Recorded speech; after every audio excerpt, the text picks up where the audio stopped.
Ithi isikhiya asikho. Ndiyambuza hawu wabuya apha isikhiya seroom iroom yakho kanti uyisho ungayikhiyanga na? Hayi khona umuntu endimgadisile pha. Kanti ukuthola ukuthi lo muntu mina ndingumfazi wasemakhaya yena unomfazi waseGauteng. Apho kulomakhaya lawo ndandenza yonke into. Ndandiqala nokulima ngekhuba ingadi yonke. Okubhlungu lokho kodwa ndandenza ngoba ndandizixelela ukuthi ndifumene umuntu. Uhlala nobani emakhaya? Emakhaya wakhe bendihlala ndiyi-1. Usisi wakhe uyasebenza bongekho umuntu. Ubhuti wakhe naye bezihlalela kwenye indawo. Bendizihlalela nje ndodwa nje. Kodwa azange ndenze okubi ndaziphatha kahle ndahlala ndimlindile. Kulapho ndabona khona ukuthi hayi ngoku akusekho kunye sokungcono ndihambe ngoba ayikho lento. Ngoba kwavele kwacaca ngokuthi vele kukhona into ayenza ngoba bengingenelwa zimessage umuntu enithuka yabona nje enibhulisha manje ndimbuza anbrusha ngoba hey uyiserial cheater la muntu kakhulu elinolimo lumnandi mayithetha into uzommamela ukuthi hayi unyanisile akayazi nyani lento and uyayazi enefonini yakhe akho into ozoyithola noba ungathi yapage akuna next akunamkhondo kodwa into zakhe kuthi ukuthi amakhadi akho uyakwazi kwadlala wahlela kahle nje hayi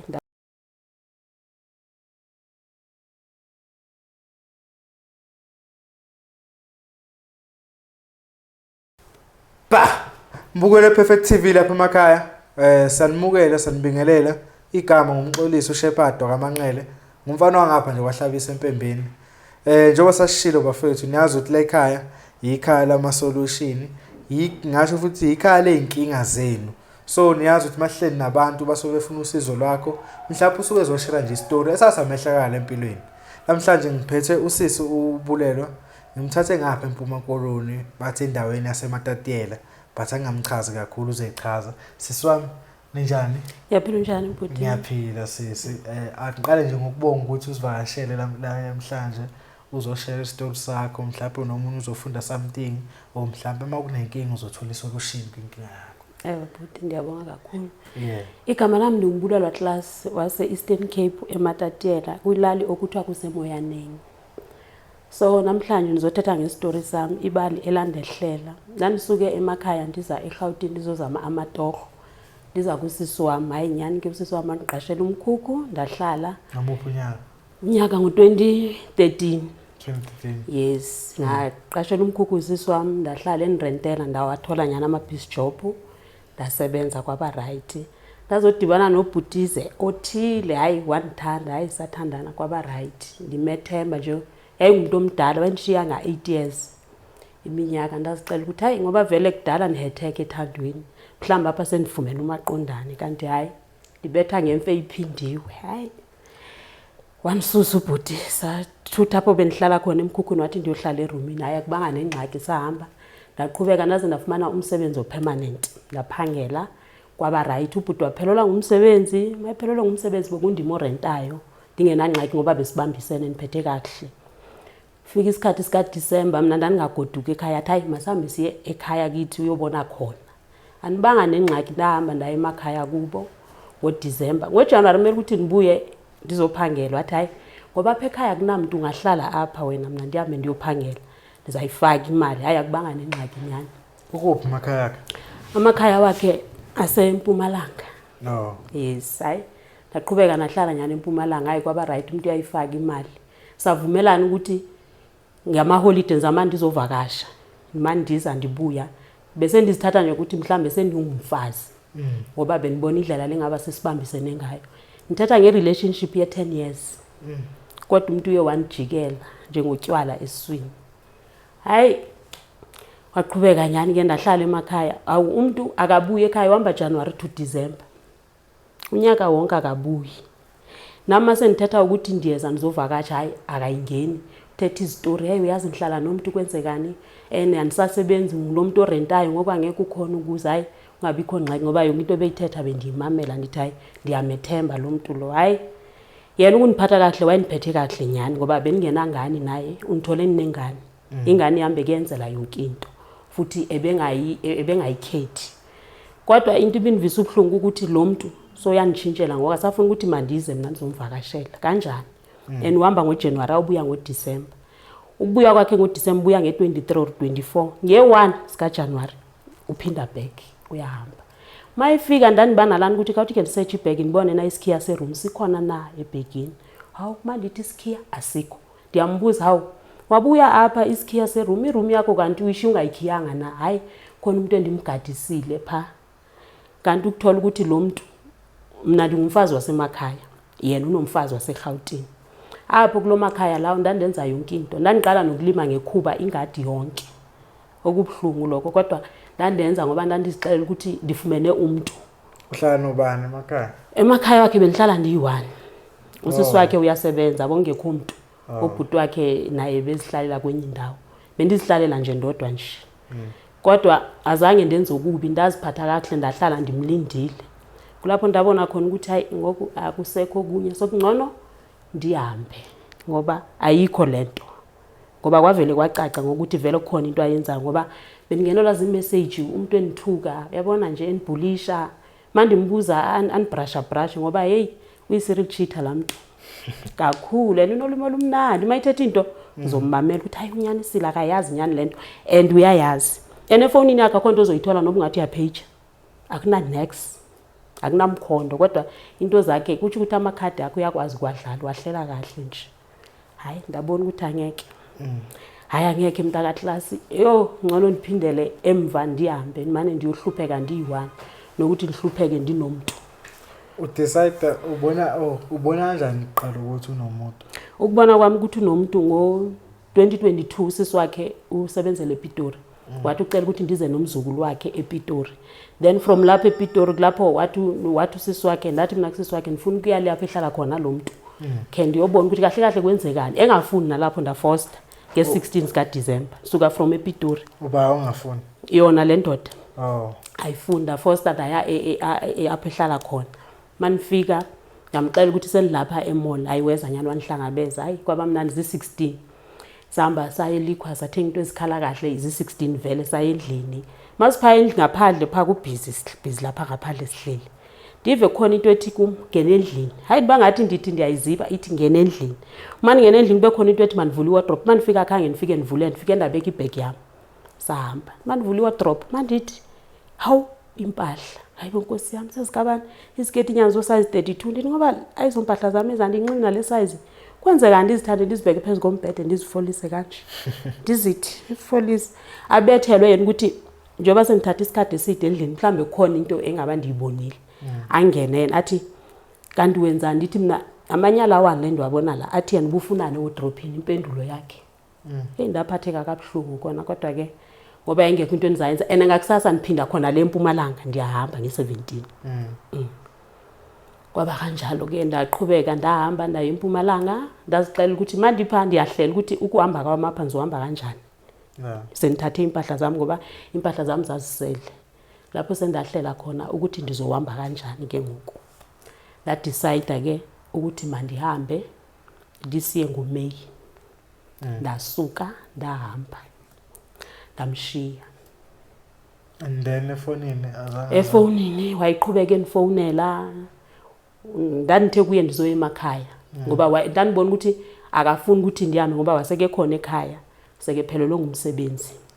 Wabuya ekhaya mayibuya ekhaya phelelwe ngumsebenzi azange nibe nenkinga ndaqhubeka ndahlala naye kodwa ndathi ndizamfundisa isifundo ndahamba ndisuka ndithi umuntu othenga igrosa kanti ndiyahamba anibuye endlini kwangekho nto ene lo mali leyo imali ndandiphiwe ekhaya ndandimsupporta ngayo ngoba ndizicela ukuthi ngumuntu eniphila naye. Ndavela nathatha yonke lanto ndahamba yathe ndibuza uphi ndathi ndisendleleni egodukayo wathi ndiyakwazi ukuthi awugoduki uyethembisa ndathi mina unyanisile ndiyethembisa nyani. Wafika ke wakhe wazama wanifuna wanifumana futhi ngoba bekazi kahle ukuthi apho nikhona ndikosisi bami okanye kwitshomi zami ethembisa.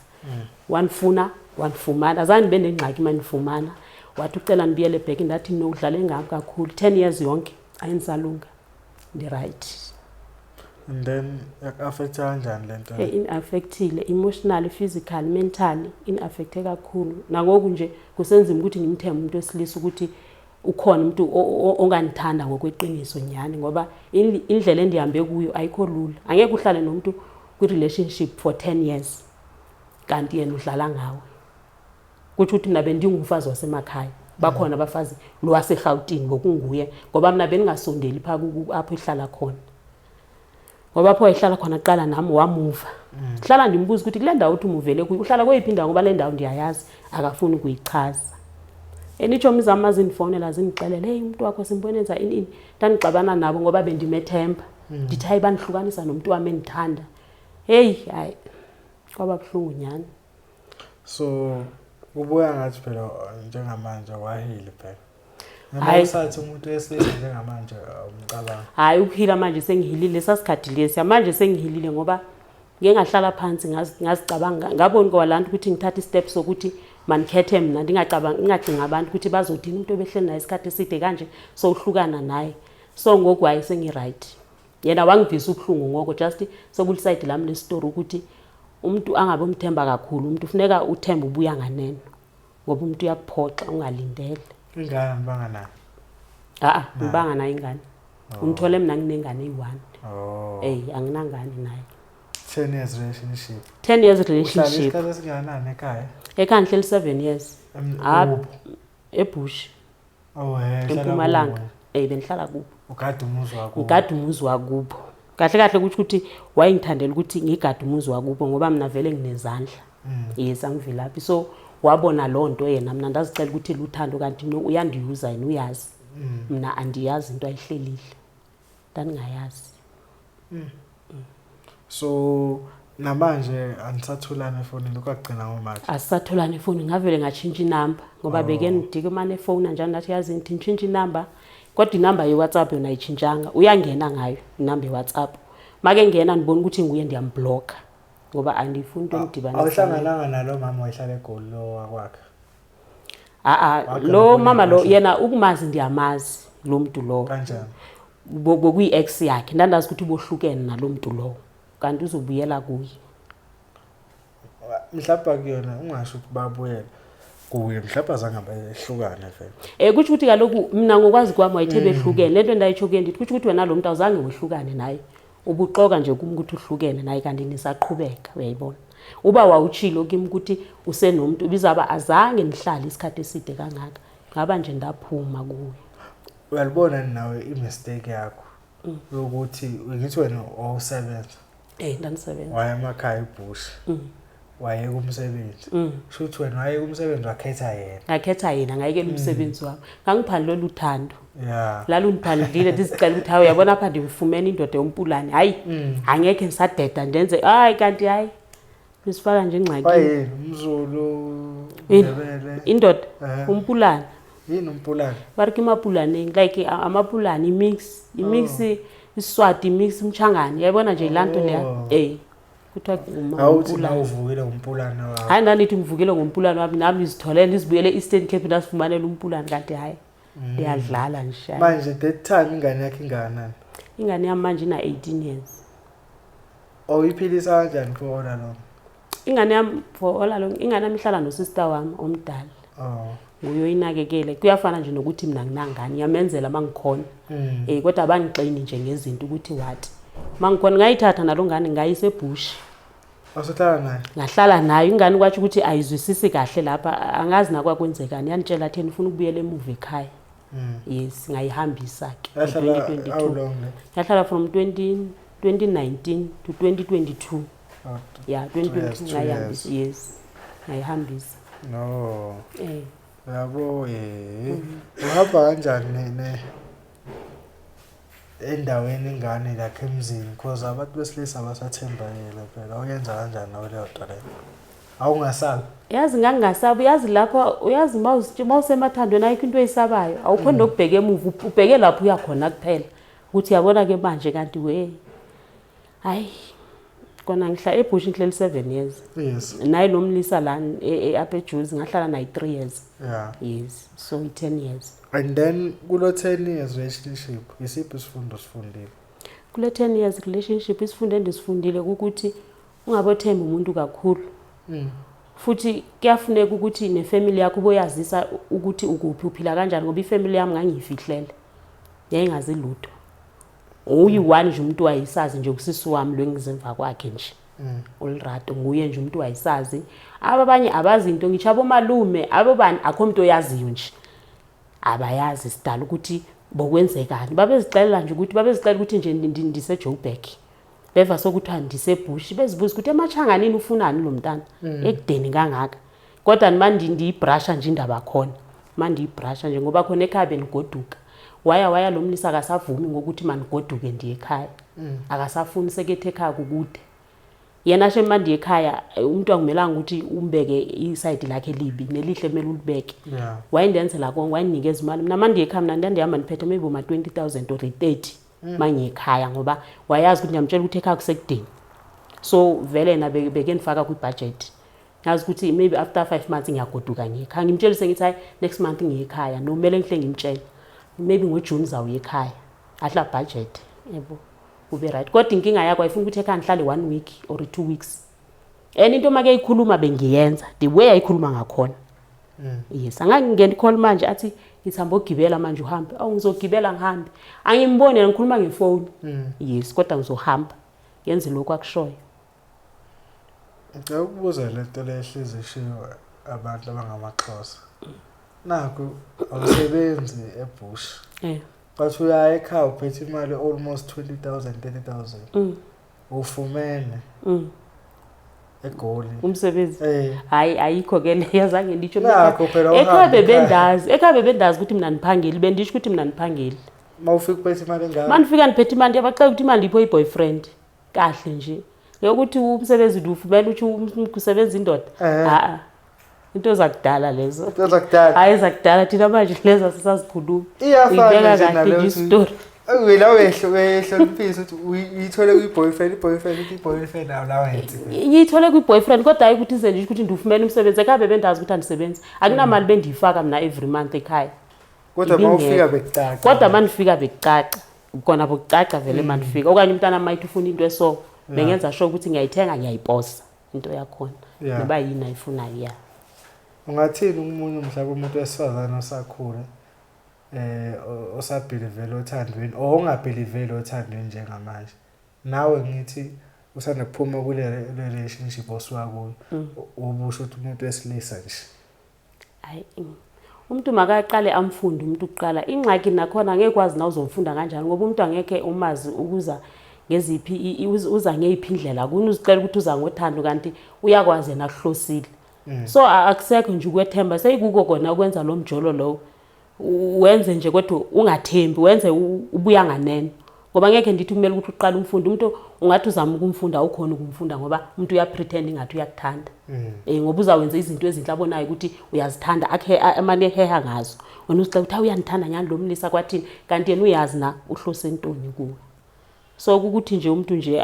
ayenze izinto ngonyawo lonqwabo angajahli ngoba mina ngajaha vele lo muntu yathi ngiqala ukuthandana naye ngoJanuary ngoFebruary ngabe sengihlala naye uyabona yonke into yami nje yayishesha nje ngoDecember sengihamba ngemakhaya kubo uyabona nje konke nje ukuthi yakhawuleza yonke wathana ngoJanuary ngathana naye ngoJanuary hayi mhlawumbe usuphakathi nawo usaqala nje nge1 zika January yes wavula unyaka ngaye ngizitshela ukuthi uNkulunkulu ungiblessile unyaka omsha nje Nkosi yami kanti we amabhadi wodwa February nsumuva February senguye omuva in kimi nini sesiyasuka lapha ngoOctober sesihamba sonke sohlala eroom mina phela bengihlala emkhukhwini indawo engaba bengiafforda mina yes sasuka sawuhlala eroomini umlisa sahlala eroom maybe uma 3 months 4 months waphelelwa ngumsebenzi sekuyimi manje orentayo akunankinga ngiyasebenza ngiyarenta ene lo muntu lebeneyingane ingane zakhe ufika ukuthi angikho kusemsebenzini angifonela athi yo uyazi ingane yami yafika la ithi ifuna into zokugcoba yina into zokugcoba sengiyamyalela mina ibheka imali endaweni esomnikeza hawu sathi stabur bheka imali hayi akunankinga vele benibathanda abantwana bakhe ngoba benibazi ezinayo ithando wami ongeyonkinga leyo kodwa nje izinto nje bezenza nje yonke into ifuna imali umntana emakhaya ukuthi obulele i-windscreen yemoto so kumele kufuneka i500 akasebenzi yena ifuneka kimi lo mali le kodwa bengiyikhipha yonke lonto kulezi zinto befuna uzimali ubunesho ukuthi idingeka khona ngempela noma ngiyabona ukusho ukuthi bezingadingakali khona sengiyangiyibona sekudala ngiyazi ukuthi lo muntu kudala waqalwa ngiqambela manje just bendingamboni uyazi kukhona ukuthi wabona ama red flag emntwini kodwa umani uthi hayi ayikho lonto ube nalangqondo manje uthi hayi man ayikho ithi ningayicingi lento kanti yiyo kuthi ukuthi wayezifunela yena lamali wake ifuna ngoba uthola ukuthi uvese ukuthi andazi uhambile na kwe police station sendiyafonelwa imali kwathini ebantu umuntu uhambe 3 days akabuyi nini manje sengiyafonelwa ukuthi umuntu uboshiwe hayibo usokufuneka ibail ibail yakho nifuneka kum hayibo yo ayishe Sithi wena uthandane nomuntu wesilisa onomfazi lapha eGoli. yes Wena umfazi wasemakhaya kusho ukuthi mina bengumfazi wasemakhaya nje bengithathe ngisemakhaya ngichaza ukuthi emakhaya bengenza yonke inhlobo lomuntu osifazane engabe uyakwenza ekhaya emzini ngiyalima ngangiqala mina ukulima ngekhuba ingadi ngakulima khona ebush ngangiqala ngangibona abantu belima ngani ngizibuza kanti abantu benza kanjani kanti ukulinywa ngekhuba ndafunda ke nami hayi no asithemba ukuthi nomuntu obukelayo lapha ekhaya uzofunda something the story nawe sajabula ukuzwa ukuthi although sibhlungu story sakho 10 years nje umosha kanjalo kodwa usiwahileka hayi sengihilile Nkosi yami ingane yakhe umfana Ntombazana imfana ingane yami ngcono imfana I know sisibulele siyabonga kakhulu ukuthi usivakashele namhlanje uzoshare istory sakho si-Perfect TV siyabonga kakhulu ngiyabonga kakhulu bhuti Nkosi bafethu lapha emakhaya nazo mfana nikwenze ukulike usubscribe